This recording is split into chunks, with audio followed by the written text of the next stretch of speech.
Hello and welcome to What is Early Childhood Early Intervention? Understanding the ECEI approach, delivered by Kate Hanley. I'd like to acknowledge the country on which I am delivering this presentation today. I wish to acknowledge the traditional owners and custodians of the country on which we are meeting. I acknowledge their continuing connection to land, sea, and community. I am on Gurungurrung country and I pay my respects to elders past, present, and emerging. I hold the required early childhood qualifications and industry-specific experience to have completed the most up-to-date National Disability Insurance Scheme, or NDIS, agency training from the NDIA. I am also a parent of a child with a disability, and I have lived experience of the benefit of early childhood early intervention. So, what's the objective of today's learning? The objective is to understand the ECEI approach and early childhood early intervention services and the access requirements for ECEI NDIS funding. What's the outcome?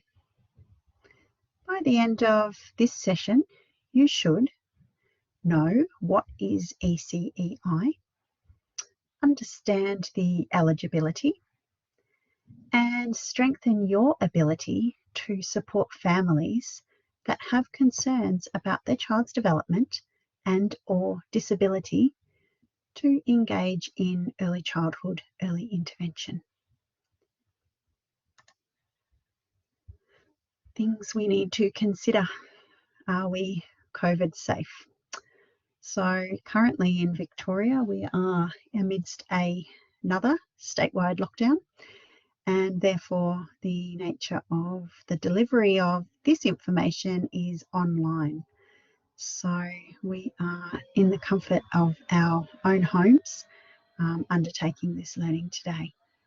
However, if we were in our classroom setting, in our learning environment, we would be practicing our COVID safe procedures and policies, which include scanning into classrooms with QR codes, wearing masks, social distancing, and hand sanitizer.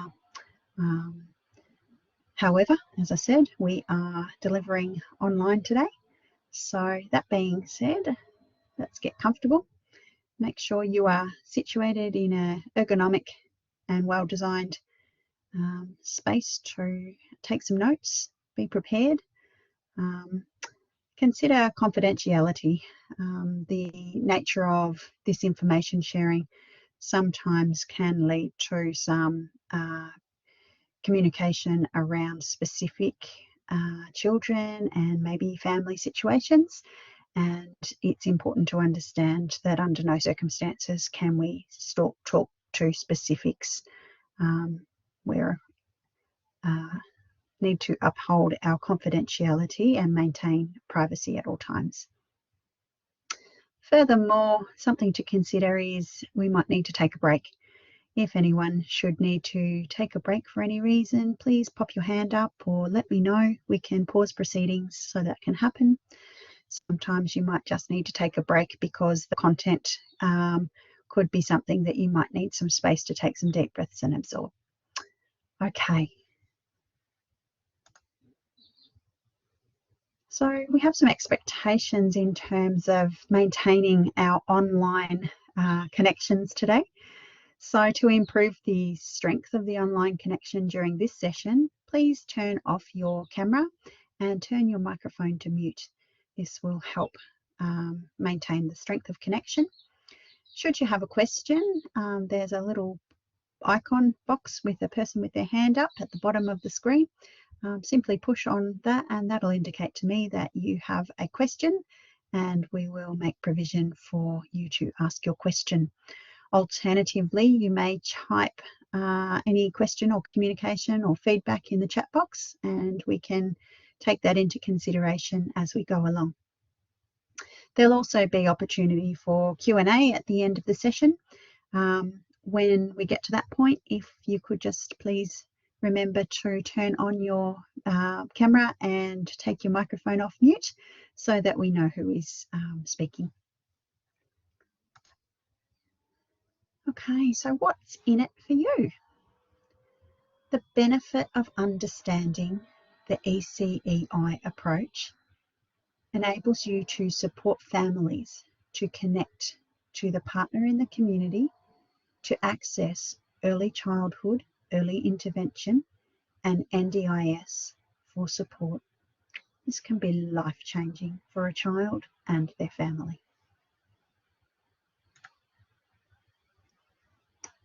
So let's meet Michelle. You can click on the link, the hyperlink at the screen here. This content will go for 3 minutes and 34 seconds. I'll encourage you to jump out of session and click the link. And when you come back in, just type done in the chat box. Michelle is a parent of children that have gone through early childhood, early intervention, and she's sharing with us some information regarding the benefits to her family and her children in engaging in early childhood, early intervention support.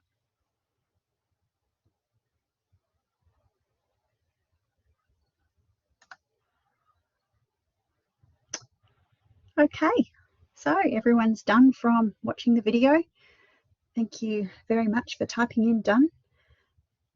Michelle gave us a really good insight into what early childhood, early intervention could look like for families within the early childhood space, engaging in programs and the benefit of incorporating therapeutic supports within the natural settings is something that's very, very important within the ECEI approach and that philosophy.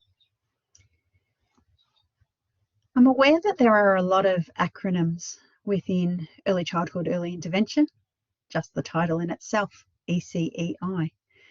So I thought it's important to unpack that terminology and for us to understand and take notes on what some of that terminology means, as it is terminology that and jargon that does get used a lot within the industry. So when these terms are being, for want of better words, thrown around, perhaps in your early childhood, early education setting, you'll have some insight as to what these acronyms mean, or perhaps you can support a family that potentially is looking at early childhood, early intervention, and they'll know what these acronyms mean. So ECEI, early childhood, early intervention. It's also been in the past referred to as ECEI. I know I'll often refer to it as ECEI, and that's a very common term within long day care. The NDIS. So the NDIS is the National Disability Insurance Scheme. It's worth noting also there's an acronym NDIA, which is the governing body of the insurance scheme. So that's the National Disability Insurance Agency. So the partner in the community, this is often referred to as the PITC, particularly in that NDIS planning phase. So the partner in the community, we'll talk about who that is and what that looks like in a moment. Furthermore, another acronym that is used a lot in the NDIS language is LAC, so Local Area Coordination or a Local Area Coordinator. And again, we'll decipher where that fits in terms of early childhood, early intervention in a moment. So the National Disability Insurance Scheme has some eligibility requirements that you should be aware of. To access the scheme, children and families must live in Australia and be Australian citizens, or hold a permanent visa, or a protected special category visa, or be considered a refugee or an asylum seeker. It's important to note that those families considered asylum seekers still do come through the early childhood, early intervention intake process the same as everybody else would. However, the funding access for NDIS is a little different. So families that fall under that category would be guided through a different process than the NDIS. Okay, early childhood, early intervention, known as ECEI or ECI. The ECEI approach is for children from birth to 6 years old and up to 7. So that's 6 year and up to 7. But it's important to note that there's 2 separate pathways within the NDIS. So the first pathway, the ECEI approach, as we said, for children aged 0 to 6 years, and that's early childhood, early intervention. So that's the first component. The second component is the LAC pathway. That's that terminology we just unpacked. So local area coordinator. And this is for people aged 7 to 65 years. It's called local area coordination, and it's for NDIS participants that have been diagnosed with a lifelong disability. We'll talk about that a little later. However, the transition from early childhood into the LAC pathway, the significant piece of information to know is that a child transitioning from early childhood, early intervention supports into LAC must have a formalised diagnosed disability by the age of 7. So in the ECEI approach, there are 2 best practice standards. The first of these standards is family-centred practice. This means that family are empowered as they are central to all decision-making about their child. The second of the best practice standards is that learning is best delivered in natural settings. So this means that children learn best in their family home, in kindergarten, in early learning centres and early learning environments such as playgroups and community settings. So the early childhood, early intervention team are all early childhood professionals.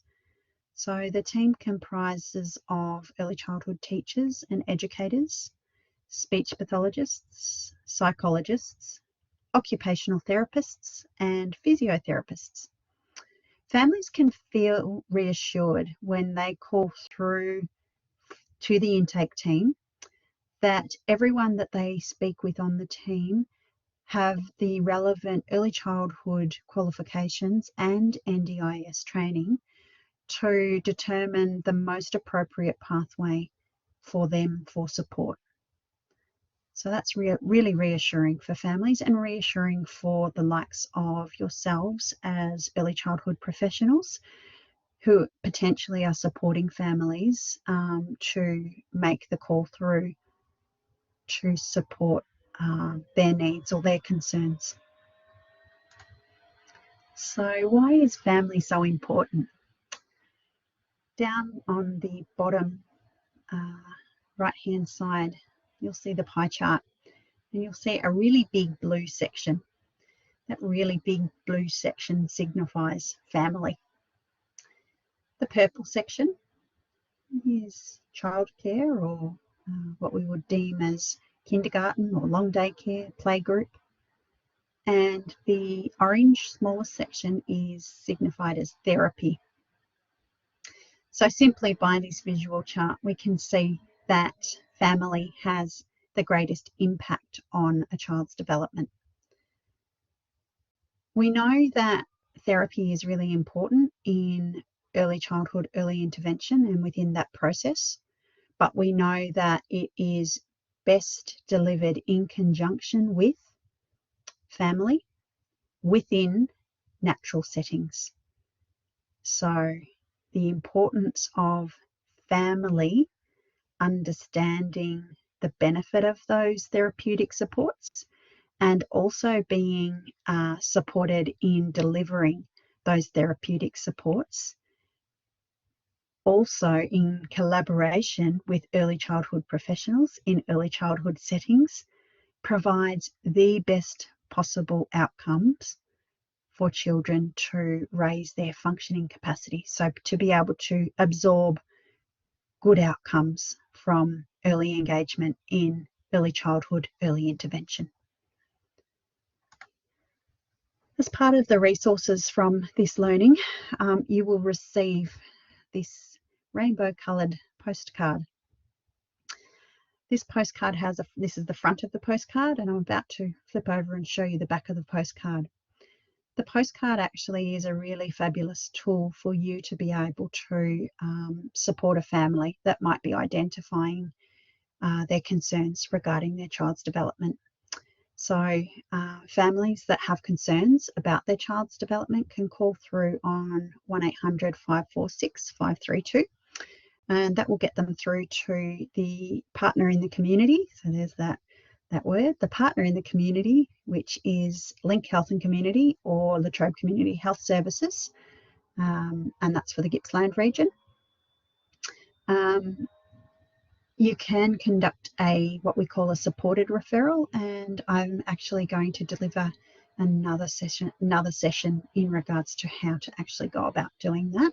So if you're interested in engaging in that learning, please watch the session 3. There's no referral needed. So again, we're going to unpack that a little bit as well shortly, but families don't need a referral to call through, to have a talk, to share their concerns, and to talk to an early childhood professional about what's going on for them, what perhaps are their concerns about their child. So here's the back of the postcard. You'll see on the main section here, it gives some information about the referral process. So a family that has a child aged 0 to 6 years and they have concerns about the child's development can gain support through early childhood, early intervention. They contact their partner in the community. So in this case, it's Link Health and Community and Latrobe Community Health Services on 1800 546 532. The partner in the community will help families connect to local services and supports. The partner in the community will support families to receive short-term interventions, and their partner in the community will also assist families to get help to develop an NDIS plan if it has been identified through the early childhood, early intervention coordinator that there would be grounds to pursue that course of action.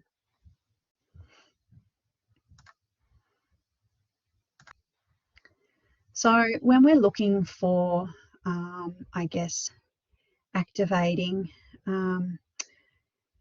supports for early childhood, early intervention, and really, I guess, exploring what's going on, we would be really looking at red flags for developmental delay within children.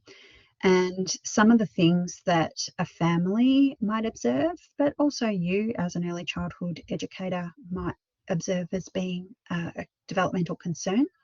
And these are some of the things that we would encourage the family to discuss with the intake team when they're calling through on that 1800 number. So red flags might determine when a child is struggling to do activities that other children the same age can do. So in real basic terms, we would be thinking about these following points.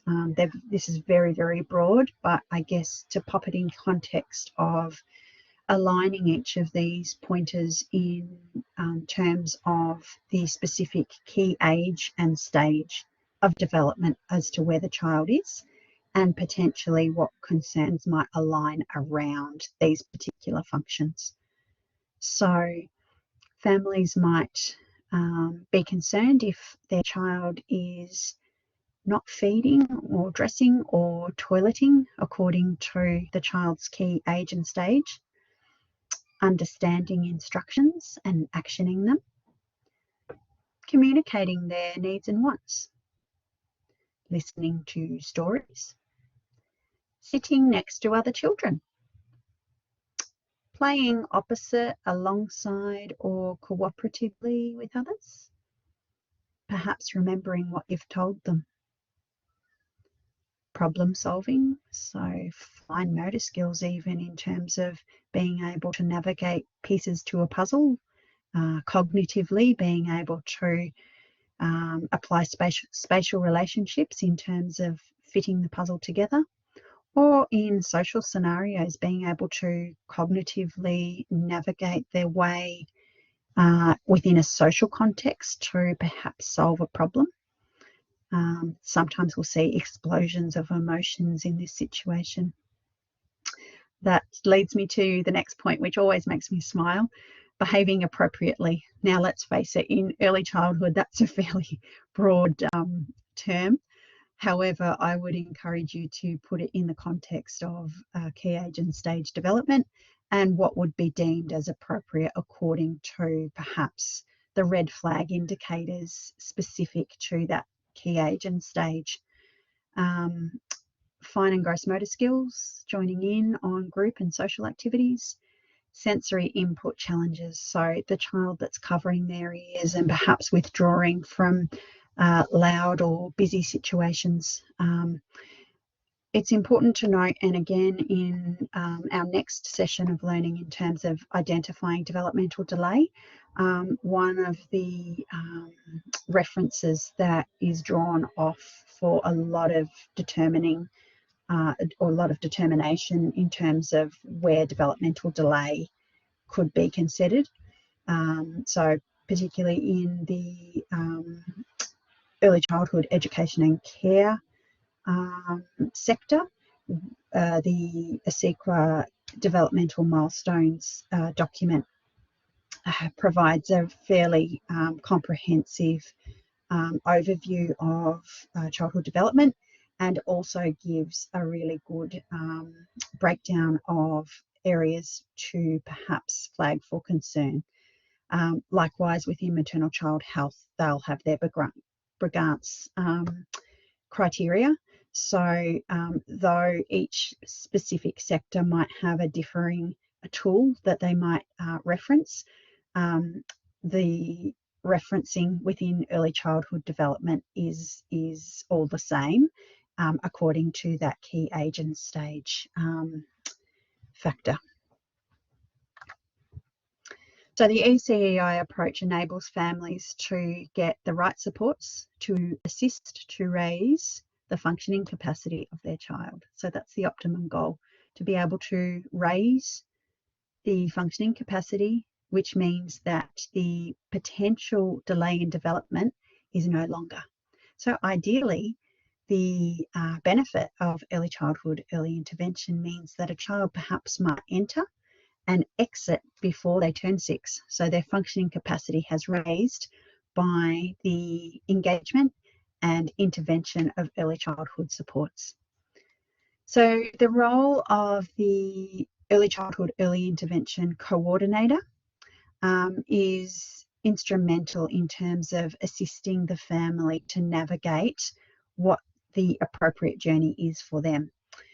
The family that call through on that 1-800 number, talk to the intake team. The intake team will gather information and they will assign the family an ECEI coordinator.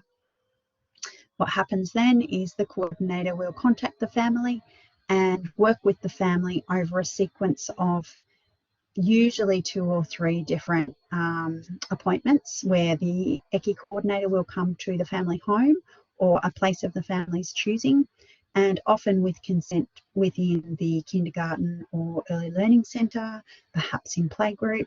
And what that does is allows the ECI coordinator to gather evidence and, by their observation, determine perhaps the best level of support the individual child requires. If that's been determined that there is definitely recommendation to pursue further supports, that will then include a development of a NDIS plan to be able to be submitted through to the NDIA for approval, to be able to allot funds to the family to be able to utilise supports. So when we're looking at functioning capacity, we're looking to determine how is a child coping in their natural everyday settings. Again, getting back to those best practice standards, the natural everyday settings, meaning the home, kindergarten, early learning service.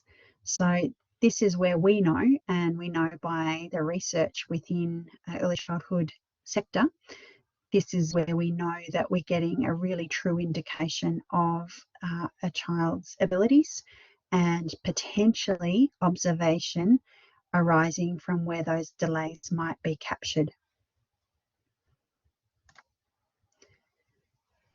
So where I guess we're headed now is to consider we have a family that have gone through the intake process, had a conversation with the intake team about their concerns, and they have had a early childhood, early intervention coordinator come and have their 2 or 3 sessions with them and determine that, yeah, there's definitely some criteria to be able to put together some goals and evidence to apply for an NDIS plan. So that term means access met. So it means that a family has a child and the ECEI coordinator has deemed that the circumstances around the child indicate that the child is access met for NDIS funding. So access met means the requirements to apply for an ECEI NDIS plan. The ECEI coordinator will work in collaboration with the family to put together goals and accompanying evidence that must match through to the NDIS through to the NDIA to apply for an NDIS plan. Okay, so it's really important that when this is set out, that there is goals identified to be able that match potentially the development concerns and the evidence to meet those goals. So we need to build evidence around what supports are going to raise the functioning capacity of that child to be able to successfully apply for and be granted the correct amount of funding to enable that to happen. So early childhood, early intervention support is available for families that have concerns about their child's development or disability.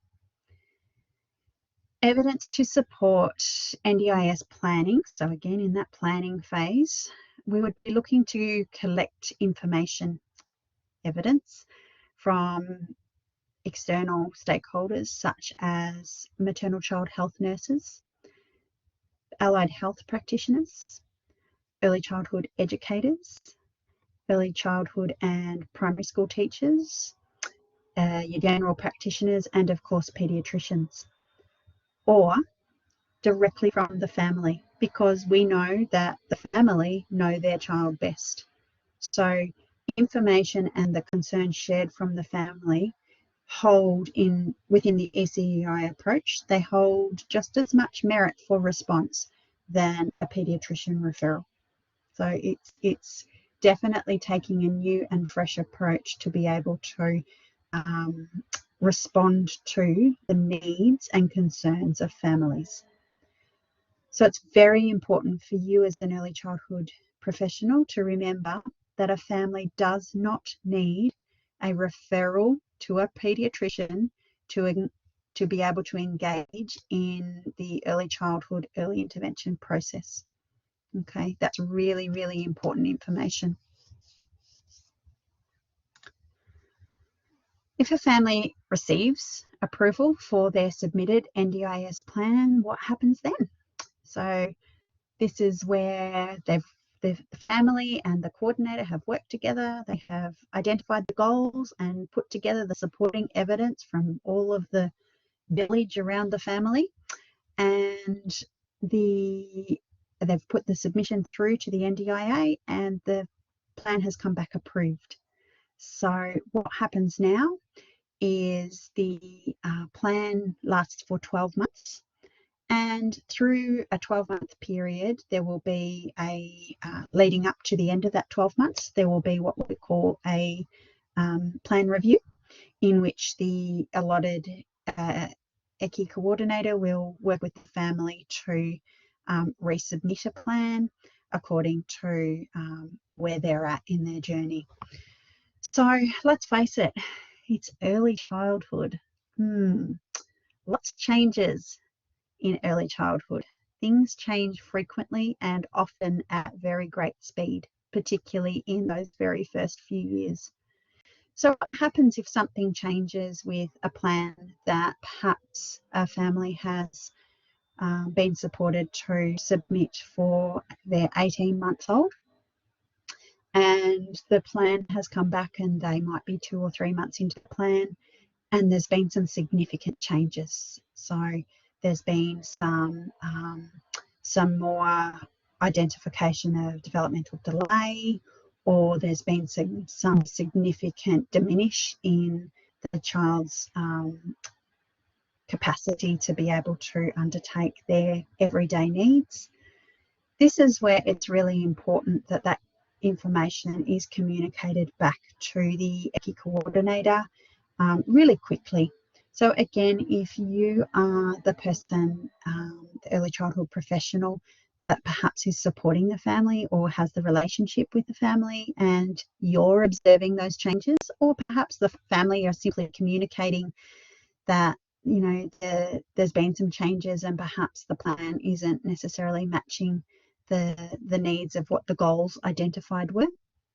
This is where it's really important for you to encourage the family to get back in contact with their partner in the community.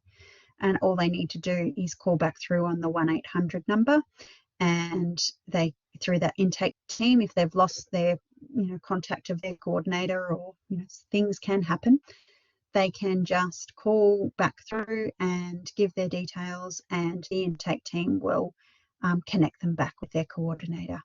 They can communicate what the changes have been, and perhaps the coordinator can activate what we would call an early plan review process. Another commonly asked question is, what happens when a child turns 7? So when we spoke about those acronyms before and we looked at unpacking what they mean, when a child turns 7, we would be expecting that to continue on with NDIS funding through the local area coordination team, so the LAC team. We would be requiring, or that team would be requiring, the criteria would be requiring that a child has a formalised diagnosed disability.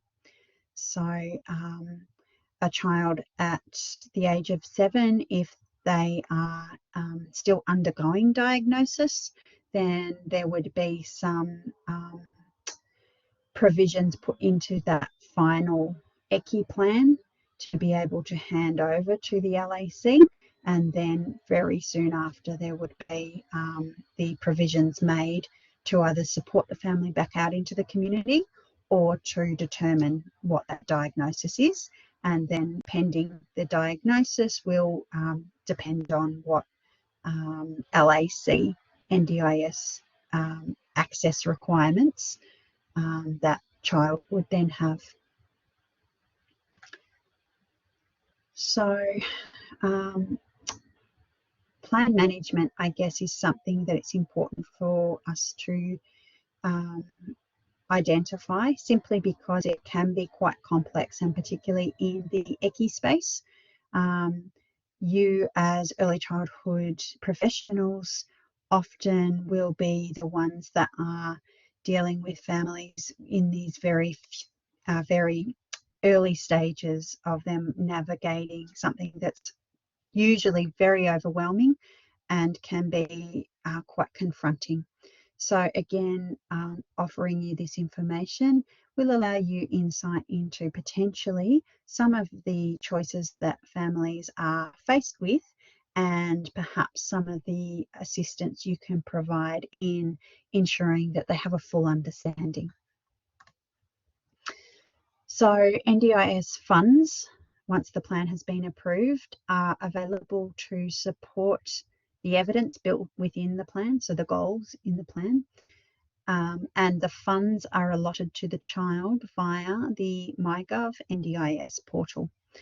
So again, that's something that the ECEI coordinator will work with the family in depth with, so that they have an understanding of how to access those funds and how to monitor them. And that's part of the ECEI process within the plan review over that 12 months. The ECEI coordinator will, keep an eye on things and see how the family's going with managing it.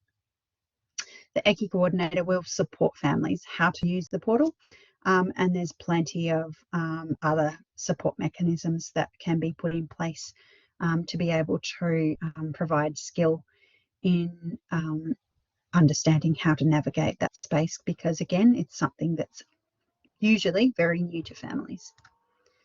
So there are 3 ways a family can choose to manage their child's NDIS funding, and they're ways that, again, as we just discussed, is important for you to understand, simply because it will allow you to be able to assist a family potentially navigating through a space that they may not have some confidence in, or perhaps have requested that you could be part of that supported referral.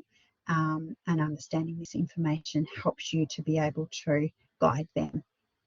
So the first way a family can choose to manage their child's funds is called self-managed. This is pretty self-explanatory. This option means that the family does all of the work. So they are responsible for all of the invoicing and receipting to their child service providers. And we would expect that a family that is choosing a self-managed option would be quite capable in navigating their MyGov portal. They would be quite capable in being able to manage and maintain invoicing and payments, and that would not place any additional stress on potentially the family, that sometimes in this situation can be in quite a stressful state, given the fact that if their child or children are newly diagnosed or undergoing diagnosis, and the complexities of that. So that leads me to look at the second option, which is plan managed. And this is where the NDIS pay a service provider called a plan manager to facilitate the payments for service to all of the child's service providers. And the plan manager must be registered with the NDIA. So they're a reputable source of management, and that the costs associated with that are built on top of the plan, so that where it's deemed where a family perhaps has those complexities that I just spoke of, or perhaps just doesn't have the confidence potentially to navigate their way through, they might elect to take the plan managed option for their first plan and learn the ropes, and maybe second time around, so their child's second plan, if eligible, they might then choose self-managed because they feel confident and comfortable within that space. The third and final option for families to choose is called NDIA managed funds, and this option means that the agency, so the NDIA, the governing body, is fully responsible for overseeing the facilitation of a child's plan, and this option will often be used when there are vulnerabilities or certain circumstances identified within a family, or if child protection are involved, or sometimes if the child's parents are NDIS participants, and it can pose sometimes a conflict of interest. So they're the situations where we would expect that the family is either provisioned NDIA managed funds or supported to make that choice because it would be in their best interest. So that's an overview of that process, and yes, quite complex, but again, there is plenty of opportunity for questions. I'd like to know if you have any questions in regards to that. I'm more than happy to be able to unpack that further if you require some more information regarding that.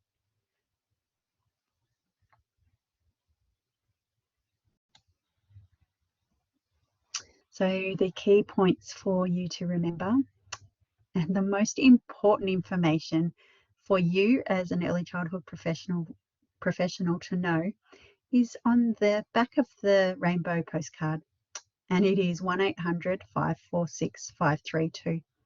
It really is as simple as that, encouraging families to make the call, have a conversation. It's just that simple. They don't need to get a referral from a pediatrician. They don't need to see their GP. Of course, we would always recommend that if those lines of thoughts are conversations that are already being had, that we would recommend that they continue to happen. However, we would, in conjunction with that process, we would be suggesting that supporting a family right from the start to call through to 1-800-546-532 will only enrich that process and support that process. Often, pediatric consults can take months and months and months of waiting, and while we're waiting, the benefit of being engaged in early childhood early intervention, the benefit of being offered short-term supports, the benefit of an ECEI coordinator being able to work with a family to identify local supports within their local area that they could engage with, to ensure that the family are connected with all of the universal services around early childhood, such as maternal child health, long daycare, kindergarten. All of those factors are really, really important factors within the journey.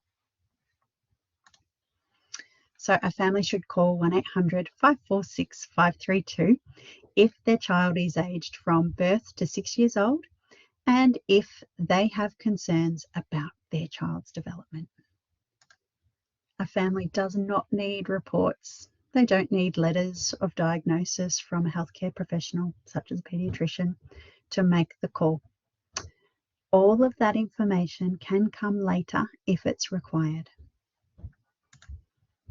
Not all children will go on to receive full NDIS funding, but all families will receive support for their children via the ECEI approach. The early childhood early intervention approach is about providing short-term supports and community linkages to families to determine the functioning capacity of their child and how best to support the individual needs of that child. Okay, here is your opportunity for question and answer. Feel free to type in the chat box or unmute yourself, share your questions or comments.